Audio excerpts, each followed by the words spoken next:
Well, that sucked. The Padres fell to the Los Angeles Dodgers last night and pretty much put their hopes of winning the National League West Division to bed. But don't fear, Padre fans, I still have them winning the World Series. And yesterday was just a close ball game that was won by the greatest player that we've ever seen. So we'll break it down and much more on this episode of 3 Up, 3 Down.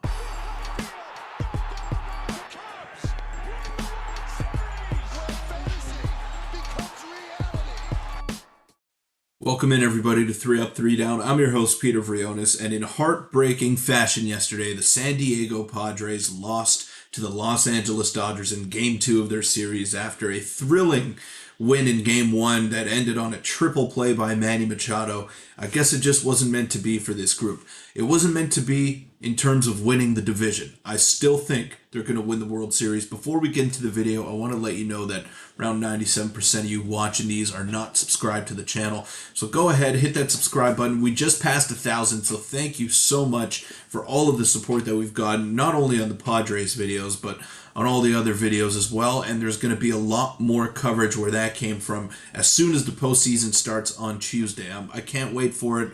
Really stoked. Going to have in-depth breakdown and analysis of each and every wild card game, and then from there on out, I mean, I love baseball. I love playoff baseball, so gear up for the ride and hopefully a long Padres playoff run. But let's get straight into the video. Let's take a look. Shohei Ohtani last night. He walked in the first inning, scored the first run, then a go-ahead double, and then a go-ahead single and a stolen base. Biggest game of the season, and he showed up big time. Now, there was a lot of pressure on the Los Angeles Dodgers yesterday because it was following the same sort of script that we saw in Game 1 of this series.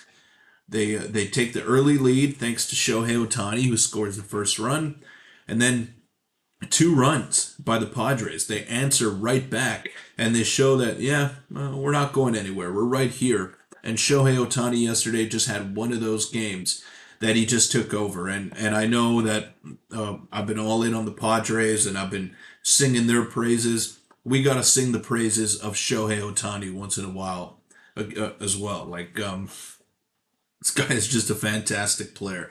You could tell that it's not easy to get him out. And the Padres were trying to scheme for him. I actually thought Adrian Morejon made a couple of great pitches, but when we're talking about the best player in the world, it's a different sort of game plan than as if it's Mookie Betts or Freddie Freeman up there hitting. No disrespect to those guys, but they're not Ohtani. So they followed a game plan.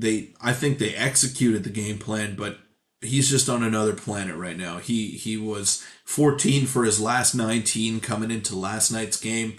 I mean, this guy is just on fire right now. He's red hot, and it's showing in the box scores and his impact on winning as well. We take a look at this. Ohtani is 9 for 10 with runners in scoring position over the last 7 days. That's the highest batting average with RISP by any MLB player over any 7-day span in the last 40 years, minimum of 10 at-bats. So that just shows you how locked in he has been. And even though he's not pitching, I mean, he's just impacting in different ways. And when the lights get the brightest, I mean, he seems to really relish those moments. He never really had those opportunities with the Los Angeles Angels, but ever since coming over to the Dodgers, he has really flipped that switch. And man, he is showing that he's legit. So all credit to the Los Angeles Dodgers for their win yesterday. They pitched well. They hit well when the time called for it, and the Padres didn't. That was the end of the story. I thought they had the advantage going in with Dylan Cease against Jack Flaherty, but I also thought that it would be a pitcher's duel, and none of those guys made it past the 5th inning. So you just never know what you're going to see on a nightly basis in Major League Baseball, and it's unfortunate because I really wanted the Padres to win the division. I really thought that they could do it, but it wasn't meant to be.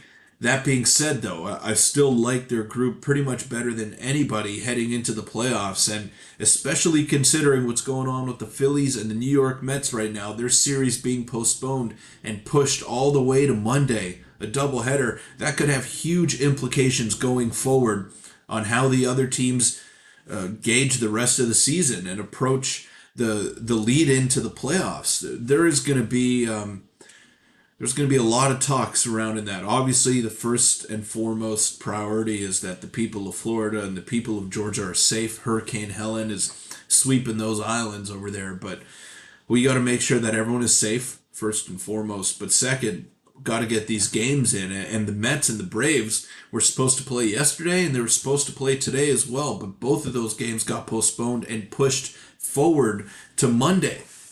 So that is a very interesting wrinkle to the wild card race, I should say. So let's stick with yesterday's game. Shohei Ohtani said he found himself trying too hard with runners in scoring position early this season because he was trained to think it was their only shot due to his time with the Angels. I understand that. You also did have Mike Trout on your team for about half a season every time you were there, but that's my point lies there. Like, he didn't have the supporting cast that he does with the Los Angeles Dodgers, but right now we're not really seeing anybody else step up for the Dodgers either. Like, Miguel Rojas hit into a triple play yesterday with Ohtani on deck. Would have been the tying run or the go-ahead run had they just bunted him over. Mookie Betts popped out 4 times yesterday. He's not looking very good. So I'm not worried about the Los Angeles Dodgers. I'm worried about Ohtani if the Padres face them in the playoffs in the National League Division Series. That's the way it's lining up to be right now. The Dodgers are the number 1 seed, and they would play the winner of that 4-5 matchup, which would be the Padres and, as it stands right now, the New York Mets. So I think, especially considering that it'll be a doubleheader on Monday for the New York Mets, the Padres should easily win that series. They'll be rested. They'll be a well-oiled machine. And right now they can just focus on getting through the regular season in one piece. That is the most important thing for the Padres. I think the divisional ship has sailed.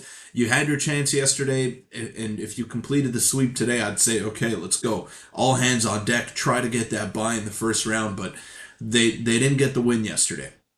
So now I think you got to shift your focus over to game 1 of the wild card series. You got to have Dylan Cease ready for that game, and you got to have Michael King ready for game 2. You don't want to waste them in the regular season. You don't want them to have to start again, so go with some bullpen days.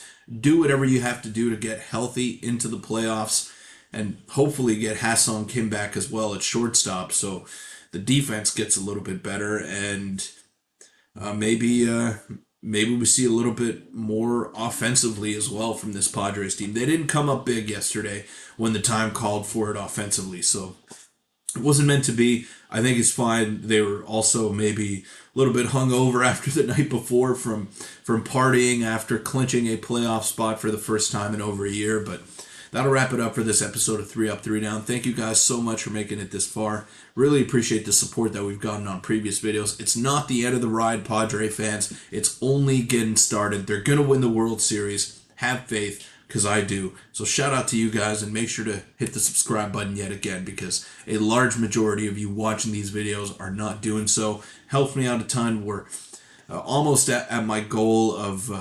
1,500 subscribers, so it would be great if you could help me get there. But shout out to you guys, and shout out to Baseball Town as well. They're your one-stop shop for everything that you need baseball or softball related, whether it's cleats, gloves, batting gloves, bats. They got you covered, the best equipment at the most competitive prices. So check them out today, and I'll see you all tomorrow. Go Friars.